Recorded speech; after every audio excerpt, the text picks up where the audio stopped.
अच्छा, जब हम इतिहास में स्वर्ण युग या गोल्डन एज की बात करते हैं, तो इसका असल में मतलब क्या होता है? ये वो समय होता है जब कोई भी सिविलाइजेशन आर्ट, कल्चर और साइंस में अपनी ऊंचाइयों पर होती है। और अगर हम प्राचीन भारत की बात करें, तो गुप्त साम्राज्य को अक्सर यही दर्जा दिया जाता है। तो बस आज हम यही जानने वाले हैं। आखिर गुप्त काल जो करीब 320 से 550 ईस्वी तक चला, उसे ये खास नाम क्यों मिला? क्या था उसमें ऐसा जो उसे गोल्डन एज बनाता है? चलिए पता लगाते हैं। देखिए, किसी भी स्वर्ण युग की शुरुआत होती है एक मजबूत और स्टेबल लीडरशिप से। तो चलिए सबसे पहले गुप्त शासकों से ही शुरू करते हैं और देखते हैं कि उन्होंने ये कैसे किया। अब जरा इन टाइटल्स पर ध्यान दीजिए। जो संस्थापक थे श्रीगुप्त, उनका टाइटल था महाराज, मतलब एक तरह से किसी के अधीन राजा। लेकिन चंद्रगुप्त प्रथम का टाइटल देखे, महाराजाधिराज, यानी राजाओं का राजा। ये छोटा सा बदलाव ही पूरी कहानी कह देता है कि कैसे ये साम्राज्य एक छोटी सी ताकत से एक असली संप्रभु शक्ति बन गया। तो एक के बाद एक कमाल के शासक आए। चंद्रगुप्त प्रथम ने, कह सकते हैं, नींव रखी।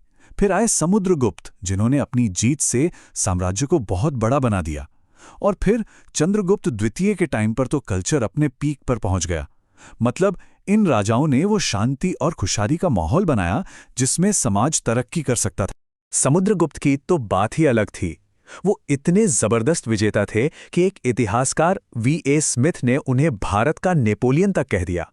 सोचिए, और उनकी सैन्य जीतों के बारे में उनके दरबारी कवि हरिसेन ने खूब लिखा है, जिससे हमें उनकी ताकत और स्ट्रैटेजी का पता चलता है। और हाँ, जब देश में शांति होती है तो क्या होता है?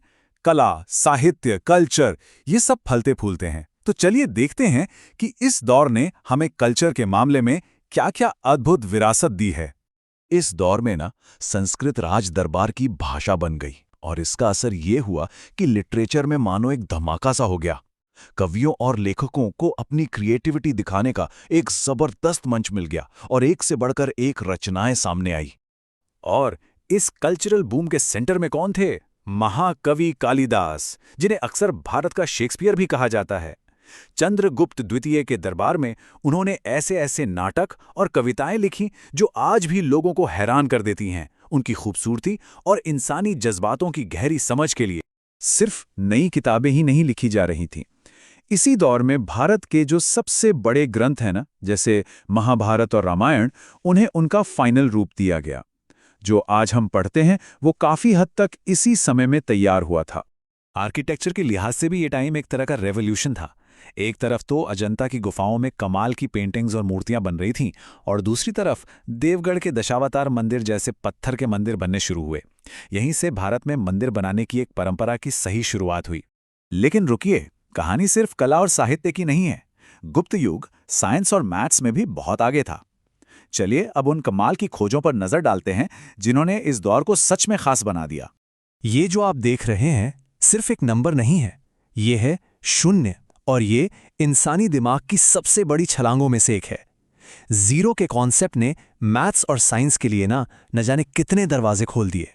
और इस क्रांति के पीछे थे आर्यभट्ट जैसे जीनियस। उन्होंने ही शून्य का कॉन्सेप्ट और डेसिमल सिस्टम दिया। इतना ही नहीं, उन्होंने पाई की वैल्यू इतनी सटीक निकाली और सौर वर्ष की लंबाई तक माप ली। ये वो चीजें थीं जिन्होंने पूरी दुनिया में एस्ट्रोनॉमी और मैथ्स को बदल कर रख दिया। दिल्ली में आज भी गुप्त काल के जीनियस का एक सबूत खड़ा है, ये 1600 साल पुराना लोहे का खंबा। और सबसे बड़ा सवाल ये है कि इसमें आज तक जंग क्यों नहीं लगा? सोचिए, 16 सदियों से ये धूप बारिश सब झेल रहा है, पर वैसा का वैसा है। ये एक ऐसी पहेली है जो आज के साइंटिस्ट को भी चक्कर में डाल देती है।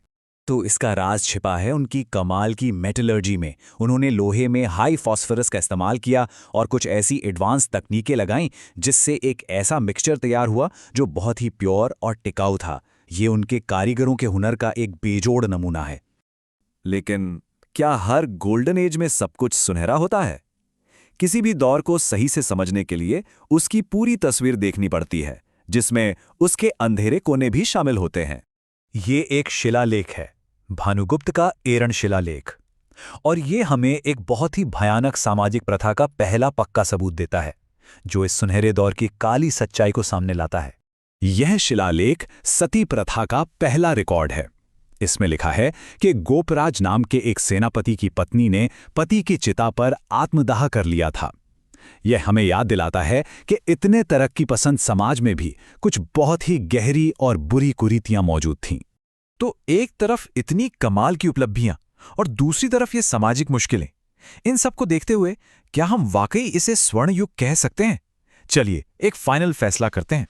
अगर हम देखें तो शासन में उन्होंने देश को एक किया, स्टेबल एडमिनिस्ट्रेशन दिया, कल्चर में कालिदास जैसे महान कवि और मंदिर आर्किटेक्चर दिया, साइंस में जीरो का कॉन्सेप्ट, डेसिमल सिस्टम और वो कमाल का आयरन पिलर दिया, और फिलॉसफी में पुराणों और स्मृतियों को संजोया।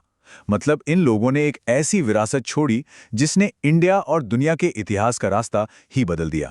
तो बात यह है कि हाँ, ये कोई परफेक्ट दुनिया नहीं थी, कोई यूटोपिया नहीं था, लेकिन आर्ट, साइंस और लिटरेचर में जो इसका योगदान था वो इतना बड़ा था कि इसे भारतीय सभ्यता का एक हाई पॉइंट कहना बिल्कुल सही है। गुप्त काल ने ऐसे स्टैंडर्ड सेट किए जो आने वाली सदियों तक लोगों को रास्ता दिखाते रहे। और ये हमें आज के बारे में सोचने पे मजबूर करता है ना, कि हमारा अपना दौर आने वाले समय में किन कामयाबियों और किन परछाइयों के लिए याद किया जाएगा। ये एक ऐसा सवाल है जो इतिहास को हमारे आज से जोड़ देता है। दोस्तों, आज के इस वीडियो में इतना ही। अगर आपको ये कंटेंट उपयोगी लगा हो तो वीडियो को लाइक करें, शेयर करें और मंथन चैनल को सब्सक्राइब जरूर करें। धन्यवाद।